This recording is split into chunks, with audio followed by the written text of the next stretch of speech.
سلسلے کا 23واں حلقہ سماعت فرمائیں۔ تو اس نے ایک کافر سے کہا کہ یار دیکھو چلو میں قیدی تو ہوں، تمہارے ساتھ واپس بھی جا رہا ہوں، یہ تلوار تم نے کہاں سے لی؟ کمال کرتے یار، ہم تو سردار لوگ ہیں، یہ تو بڑی قیمتی تھے۔ انہوں نے کہا واقعی میں نے اپنی زندگی میں ایسی اچھی تلوار کسی کے پاس نہیں دیکھی، تم ہو بڑے باذوق، کوئی معلوم ہوتا ہے کہ بڑے جنگجو اور بڑے شاہسوار آدمی ہو، تلوار کا رکھنا سمجھنا اور پھر اس کا لوا ایسا ہو، اس کی انداز ایسا ہو، ایسی تلوار میں نے آج تک کسی کے پاس نہیں دیکھی۔ تو اس نے کہا کہ ہاں نہیں، ایسی تلواریں بہت کم ہوتی ہیں اور میں نے اتنی بڑی قیمت کے ساتھ خریدی تھی۔ وہ باتوں میں آ گیا، باتوں میں آیا تو آپ نے کہا کہ یار یہ مجھے دکھا سکتے، دیکھ سکتے؟ میں کہتی ہوں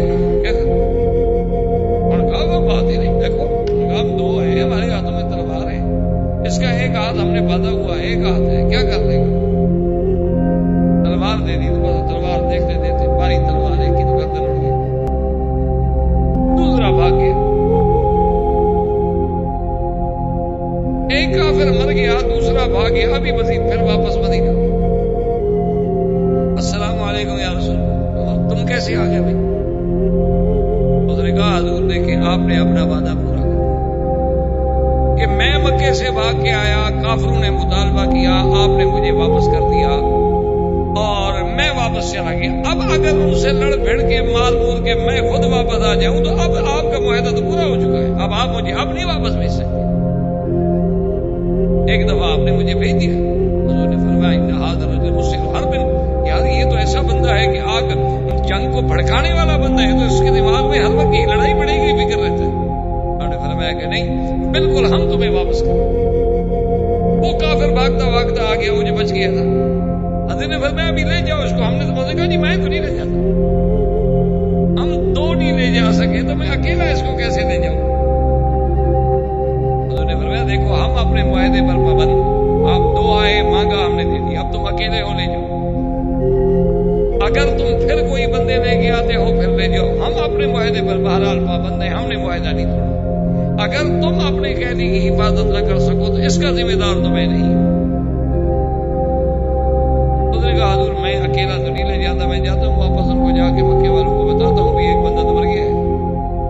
حضور نے فرمایا ابھی وسیع بات سن، تم مدینے میں نہیں رہ سکتے۔ کیوں یا رسول اللہ؟ کہا نہیں مدینے میں رہو گے وہ پھر مانگیں گے میں دے دوں، اگر تم بچنا چاہتے ہو تو پھر مدینے میں مت رہو، ہم سے نکل جاؤ، جب ہم سے مطالبہ کریں گے ہم کہہ سکتے ہیں ہمارے پاس ابو بصیر ہے ہی نہیں تو ہم کیسے دے دیں؟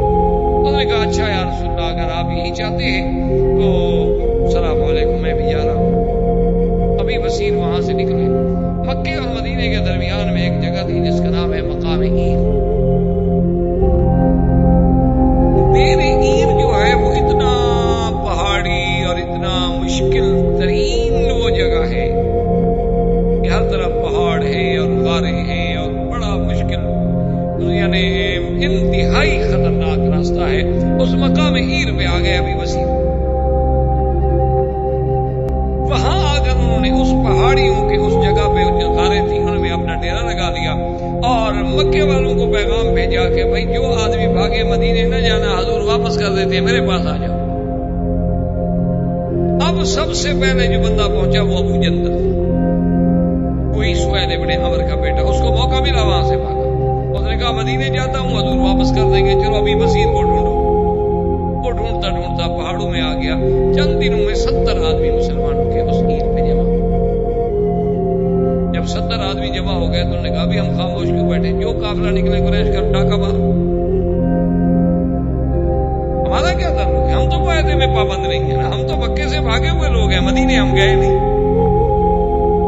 تو ہم تو معاہدے کے کوئی پابند نہیں۔ معاہدے کے پابند ہیں وہ لوگ جو مدینہ منورہ میں حضور کے ساتھ ہیں۔ ہم نے نہ سلو کی، جب سلو ہو رہی تھی ہم تو قید میں تھے، اور ادھر بھی ہم اسی ڈر سے نہیں جاتے کہ حضور ہمیں واپس کر دیں گے۔ تو انہوں نے جناب اتنا کافروں کو ستایا نا جی کہ ابو سفیان وفد لے کے مکے سے خود مدینہ منورہ آیا اور اس نے کہا حضور وہ جو معاہدے میں سلو ہے نا کہ جو آدمی ہم سے بھاگ کے آئے ہم واپس لیں گے، ہم اس سلو کو خود ختم کرتے ہیں، مہربانی کریں اس کو کاٹ دیں، ہمیں نہیں چاہیے، جو آتا ہے مدینہ رہے آپ کے پاس، کیونکہ آپ کے پاس ہوگا تو کم از کم آپ سنبھالیں گے تو صحیح نا اس کو،